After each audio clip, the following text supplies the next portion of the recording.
اور secretary finance بھی اپنی مرضی سے رکھا. ٹھیک ہے. جو نیو یارک میں گئے تھے وہاں بھی کام کر کے واپس آئے. جی. وہ کام کرتے رہے. ٹھیک ہے. کیونکہ میں نے اپنے آپ کو سب لوگوں سے دور رکھا. جی. اور جو کچھ کرتا تھا میں خود ہی کرتا تھا. اچھا، جو کچھ بھی کرتے تھے آپ خود ہی کرتے تھے. تو جی ہاں. آپ نے وزارت خارجہ اور وزارت دفاع اپنے پاس رکھی، کیا اس لیے رکھی کہ جی ہاں. آپ اس کو بہتر طریقے سے لک آفٹر کر سکتے تھے، یا آپ کو کسی اور پر اعتماد نہیں تھا؟ نہیں، حالات ایسے تھے اس وقت جی. کہ ہماری الیکشن جو چل رہی تھی اسی پہ کوئی چیز اثر انداز نہ ہو، لہذا میں اپنے پاس رکھا اور کسی کو وہاں انٹرفیئر کرنے کی اجازت نہیں تھی. ٹھیک ہے. تو پھر آپ یہ بتائیے کہ جب آپ وزیر اعظم تھے تو صدر آصف علی زرداری صاحب کے ساتھ آپ کے تعلقات کچھ اچھے نہیں تھے، اس کی کیا وجہ ہے؟ نہیں، اچھے تھے. اچھے کیوں نہیں تھے؟ ویسے میرے سب کے ساتھ اچھے تھے، لیکن میں انڈیپینڈنٹ کام کر رہا تھا نا، تو لہذا اسی سے تعلق رکھنے کی کوئی ضرورت نہیں تھی. میں اپنا کام چلاتا رہا تھا، کیونکہ میرا کام تھا ایز اے الیکشن کا کام کروں. جی. میں کرتا رہا. تو ہمارے ایسے کوئی بات نہیں تھی. ٹھیک ہے. کیونکہ میں اپنے آپ کو تھوڑا سا دور رکھا. جی. یہ تاثر نہ ہو کوئی کہاں سے انسٹرکشنس آ رہی ہیں یا کسی کے کہنے پہ کام کر رہا ہے. اچھا. اسی وجہ سے یہ تھوڑا سا اپنے آپ کو دور رکھا میں نے. نہیں، لیکن بطور ایسی کوئی بات نہیں تھی. بطور صدر انہوں نے ایک دو دفعہ آپ سے کچھ گزارشات کی، لیکن ان کا یہ خیال تھا کہ آپ ان کی بات نہیں سنتے. نہیں، ایسی کوئی بات نہیں ہے. پکی بات ہے؟ ایسی کوئی بات نہیں ہے. نہیں. اچھا، اب یہ بتائیے کہ سر آپ نے اپنے ایک برخوردار کو گریڈ 18 سے گریڈ 19 میں اس کو آپ نے ترقی دی، پروموٹ کیا، اور پھر اس کو نیشنل ہائی وے اتھارٹی میں اس کو ٹرانسفر کر دیا. اس پر میڈیا میں بڑی لہدے ہوئی. اس پر آج آپ کچھ کہنا چاہیں گے؟ ہاں، مسئلہ یہ ہے میر صاحب جی کہ جو انٹینشن میرا تھا، جی میں اپنے بچوں کو بلوچستان کوئٹہ سے باہر نکالنا چاہتا تھا. مجھے الیکشن کرانی تھی. جی مجھے ڈر تھا کہ کوئی واقعہ نہ ہو جائے، لہذا وہ سیف رہے اور دور رہے. ورنہ وہ تو روٹین ورک ہوتا ہے، اس میں کوئی خاص بات نہیں تھی. لیکن پریس نے بہت اٹھایا، اس کا جواب میں نے دینا مناسب نہیں سمجھا. جی. اس میں کوئی اس کا فائدہ کوئی نہیں تھا، لیکن مجھے جو اپریہنشن تھا نا، جی وہ لوگ نہیں سمجھ رہے تھے. جی. اسی اپریہنشن کا اثر آپ ہمارے گیلانی صاحب پہ پڑا. آپ نے دیکھا گیلانی صاحب سے کیا ہوا. تو یہ مجھے ڈر تھا کہ کہیں ایسی کوئی بات میرے ساتھ نہ ہو جائے. اچھا، آپ کو اس وجہ سے آپ کو کسی آپ کی سیکیورٹی ایجنسی نے کوئی ایسی اطلاع دی تھی کہ آپ کی فیملی یا آپ کے کسی بچے کو انہوں نے اغوا نہیں. کیا مجھے جاتا؟ اپنا اپریہنشن تھا. مجھے اپنے سکس سینس میرا کام کر رہا تھا. اچھا. کہ آپ اپنے بچوں کو، اپنے اولاد کو بلوچستان سے باہر رکھیں کہ ایسی نہیں کوئی مس ہیپ ہو جائے. اچھا کھوسو صاحب، یہ یقیناً آپ کا رائٹ ہے، آپ پرائم منسٹر تھے، آپ اپنے بچوں کو بلوچستان سے باہر رکھنا چاہ رہے تھے. اب سوال یہ پیدا ہوتا ہے کہ وہ آپ کے صوبے کے لاکھوں بچے جو کہ وہاں پہ اپنے والدین کے پاس ہی رہتے ہیں اور غیر محفوظ ہیں، تو ان کی سیکورٹی کے بارے میں نہیں آپ سوچتے تھے کہ ان سب کو بھی اسلام آباد لے آئیں یا پنجاب لے آئیں تاکہ وہ بھی غیر محفوظ نہ رہیں؟ یہ تو میں نے کوشش کی تھی. ڈیپوٹیشن پہ 200 آدمی کو میں لے جانا چاہتا تھا کہ 200 آدمی جو ہے وہاں بلوچستان سے اپنی کوٹا میں. جی. بہت سی ایسی بلوچستان کی جگہیں خالی ہیں آپ کے اسلام آباد میں، جی. کراچی میں، لاہور میں، جہاں آپ بلوچستان کو لوگوں کو لے سکتے ہیں. جی. جو ان کو آپ نے نہیں دی ہیں. تو لہذا میں نے کوشش کی کہ کچھ لوگوں کو میں ڈیپوٹیشن پہ لاؤں. جی. تو ہیو اینڈ کرائے ہوگی کہ بھائی ڈیپوٹیشن پہ لوگ کیسے آ سکتے. They were coming against their own quota, ان کا رائٹ تھا. ٹھیک ہے. لیکن میں ان کو کمپلیٹ نہیں کر سکا کیونکہ ٹائم بہت کم تھا. نہیں، رکاوٹ کون تھا؟ آپ کہہ رہے ہیں ہیو اینڈ کرائی ہوگی، شور و غل مچایا لوگوں نے، تو وہ شور و غل مچانے والے کون تھے؟ کون تھے شور مچانے والے؟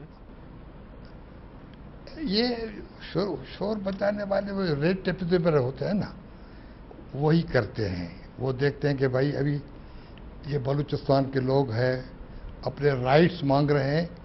اگر انہوں نے رائٹ مانگے تو اسلام آباد میں اتنی بہت سی جگہیں خالی تھی جہاں بلوچستان کوٹا میں بلوچستان سے لوگ رکھ سکتے تھے، تو لہذا وہ راستہ بند کر دیا گیا.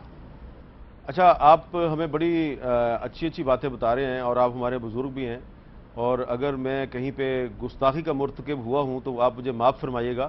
ایک چھوٹا سا مجھے وقفہ لینا ہے، وقت دوبارہ ملتے ہیں.